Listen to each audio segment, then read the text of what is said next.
애비는 대학생이었어요. 매일 수업 전에 점심으로 샌드위치를 준비했어요. 그런데 도시락이 배낭에서 사라졌어요. 매번 반복됐어요. 다시 한번 그런 일이 일어나자 애비는 화가 났고 도둑을 잡기로 했습니다. 다음날 애비는 배낭을 교실에 두고 락커 뒤에 숨어서 기다렸어요.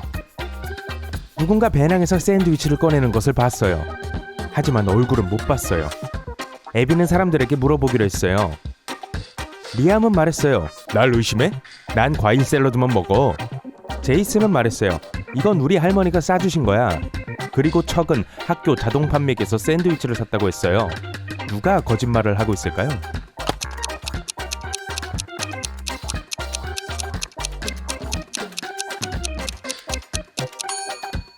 애비는 샌드위치에 양상추가 없었어요. 제이슨이 훔친 게 틀림없어요. 애비는 대학에서의 첫 시험을 마치고 파티를 열기로 했어요. 친구들을 모두 초대했어요. 그날 저녁 친구들 중 하나가 인간이 아니라는 걸 알게 됐어요. 누군지 아시겠어요?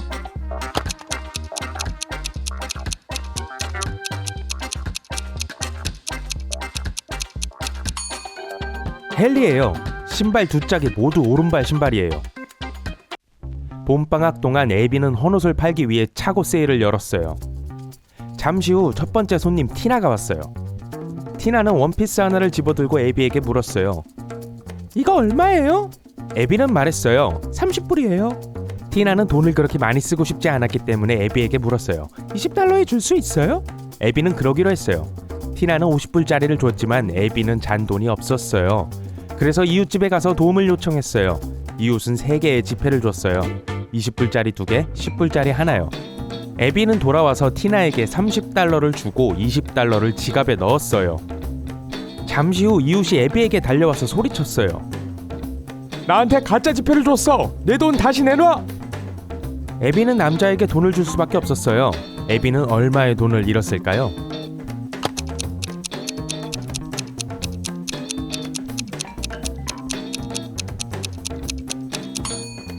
우선 애비는 원피스를 공짜로 준 셈이에요. 원래 원피스 가격은 할인해주기 전에 30불이었어요. 그러고 나서 이웃에게 자기 돈 30불을 줘야만 했어요. 그러니까 총 60불을 잃은 셈이에요. 애비는 가장 친한 친구 니나에게 공원으로 스케이트를 타러 가자고 했어요. 둘은 곧 배가 고파져서 버거를 사 먹기로 했어요. 둘은 비슷한 토핑을 골랐고 소스를 많이 추가했어요. 10분 후 니나는 크게 아팠어요. 애비는 구급차를 불러야 했어요. 구급요원들이 니나를 병원에 데려갔고 독을 먹었다고 했어요. 어느 소스에 독이 들었는지 알 수 있나요?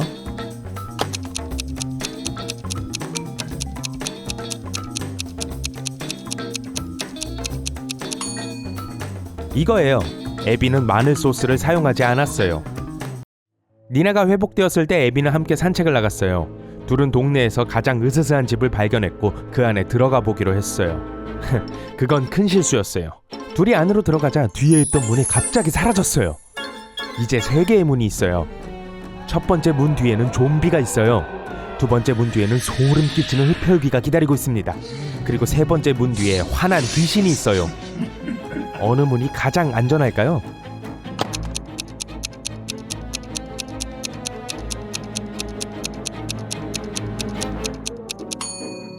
(3번) 문을 선택해야 합니다.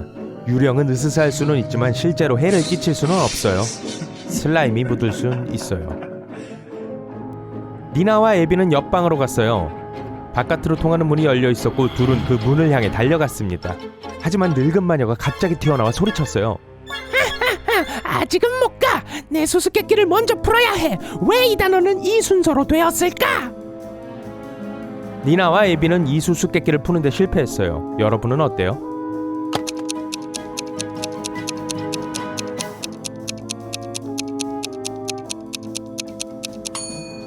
여기 정답이 있어요. 이 단어들은 1, 2, 3, 4, 5와 운이 맞기 때문에 이 순서로 되어 있어요. 마녀는 니나와 애비를 지하실로 순간이동시켰어요. 하지만 둘은 포기하지 않고 3개의 문을 또 찾았어요. 첫 번째 문 뒤의 방은 유독가스로 가득 차 있었어요. 폐와 피부에 매우 해로워요. 두 번째 문 위에는 600kg의 무게가 달려있어서 무엇이든 안으로 들어오면 그 위로 떨어질 거예요. 세 번째 문 뒤에는 배고픈 호랑이가 기다리고 있어요. 애비와 니나는 잠시 망설이다가 올바른 선택을 했습니다. 어느 문을 선택했을까요?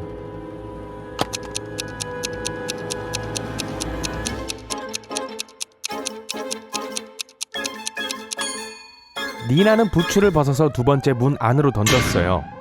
무게가 부추 위로 떨어졌고 둘은 방으로 들어가서 문을 닫고 창문을 통해 탈출했어요. 불행하게도 둘은 마법의 숲에서 길을 잃었습니다. 겨울이라서 날씨가 추웠어요. 한참을 헤매다가 세 개의 길을 발견했어요. 모두 위험해 보였어요. 왼쪽으로 가는 길을 택하면 배고픈 늑대들을 지나쳐야만 해요. 곧장 가면 늑대 인간들이 사는 마을을 지나쳐야 해요.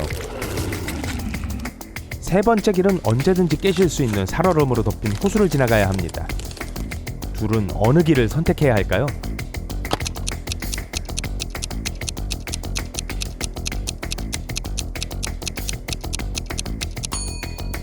둘은 두 번째 길을 따라가야 해요. 하늘을 보세요.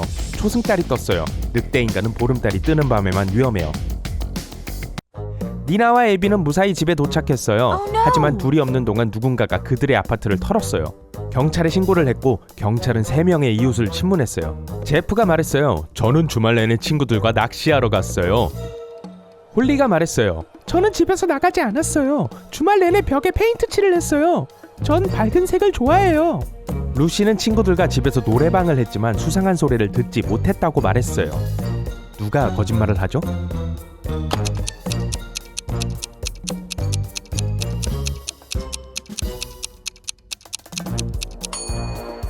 홀리예요.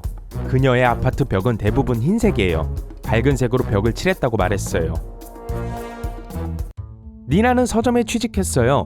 첫 출근 날 바닥에서 빈티지 시계를 발견했어요. 세 사람이 와서 시계를 달라고 했어요. 케빈은 수년 전에 첫 월급을 받았을 때 그 시계를 샀다고 말했어요. 바이올렛은 그 시계를 할아버지로부터 물려받았다고 말했어요. 딜런은 말했어요. 이 시계는 아주 귀중해요. 아내가 5주년 선물로 준 거예요. 이 시계가 누구 소유인지 알 수 있나요?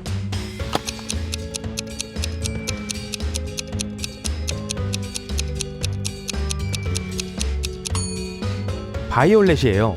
손목이 제일 가늘어요. 그래서 추가로 구멍을 냈어요. 그렇지 않았다면 시계가 너무 컸을 거예요. 에비는 제리와 데이트를 했어요. 제리가 에비를 집으로 초대했어요. 하지만 에비가 그의 아파트에 들어서자마자 제리는 사악한 마법사로 변했어요. 그는 에비를 놀리기로 결심하고 이렇게 말했어요. 자유를 얻을 기회를 주겠어. 내일 아침 식사를 만들어. 제대로 요리를 하면 보내주겠어. 그렇지 않으면 여기 영원히 있게 될 거야. 다음날 아침 에비는 부엌에 가서 요리를 시작했습니다. 잠시 눈을 돌린 사이 제리가 냄비에 소금 한 상자를 넣었어요. 하지만 에비가 아침 식사를 완성했을 때 제리는 에비를 보내줄 수밖에 없었어요. 에비는 어떤 요리를 했을까요?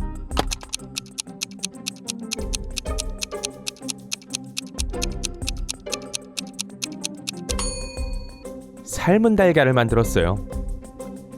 에비는 새 직장을 구했어요. 철도 감독관을 돕는 일이었어요. 어느 날 큰 문제가 생겼어요. 더 빠른 기차가 더 느린 열차에게 다가가고 있었어요.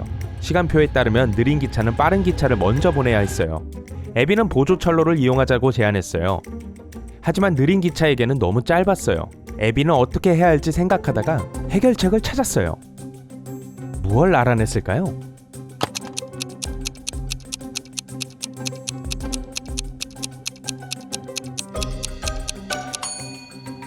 더 빠른 기차가 보조철로를 이용해야 해요. 이제 더 느린 기차는 뒤로 갈 수 있어요. 주철도가 비면 더 빠른 기차가 먼저 갈 수 있습니다. 에비는 이웃의 흡혈귀 가족이 이사왔다는 쪽지를 받았어요. 에비는 흡혈귀가 존재하지 않는다는 증거를 찾고 싶었어요. 에비는 그 거리를 찾았어요. 거기에는 집이 3채 있었습니다. 어느 집이 수상해 보이나요?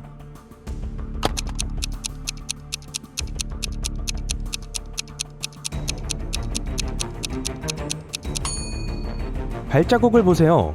좀 이상해요. 발자국은 집 A와 C로 통합니다. 그건 사람들이 이 집에 드나들고 있다는 의미예요. 집 B는 집으로 향하는 발자국만 있어요. 여기가 흡혈귀들의 집이 분명해요. 에비는 니나에게 자신의 모험에 대해 말했지만 니나는 에비를 믿지 않았어요. 그래서 다음 날 밤 니나는 혼자 그 집에 가기로 결심했습니다. 니나가 문을 열고 들어서자 등 뒤로 문이 잠겨버렸어요. 니나는 헤매다가 3개의 문을 발견했어요. 똑같아 보였는데 문에 있는 문양이 달랐어요. 갑자기 섬뜩한 목소리가 말했어요. 안전하게 탈출할 수 있는 유일한 길은 5번 문이야. 안전하게 탈출할 수 있는 유일한 길은 5번 문이야. 하지만 문은 3개밖에 없었어요. 어느 문을 선택해야 할까요?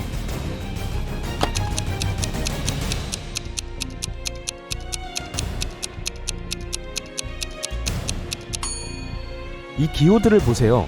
서로 마주보고 있는 숫자예요. 그래서 니나는 첫 번째 문을 선택해야 해요.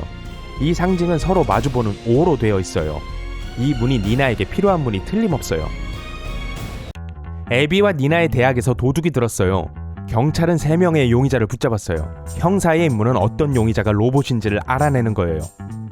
앞에 있는 테이블 위에는 식칼, 물병, 드라이버, 그리고 마커와 같은 몇 가지 물건들이 있었습니다. 애비는 로봇을 찾는 방법을 안다고 말했어요. 어떻게 해야 할까요?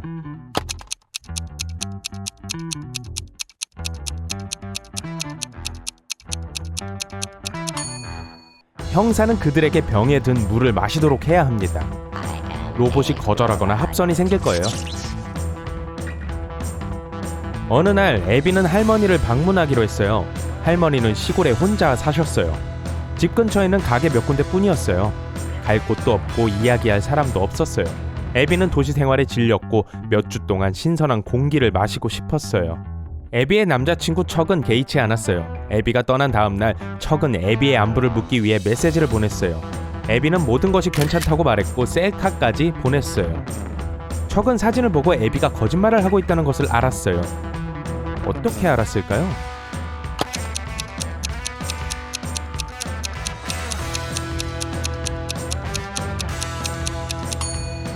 차를 한번 보세요. 자동차 앞유리에 영화관이라는 표지판이 비치고 있어요.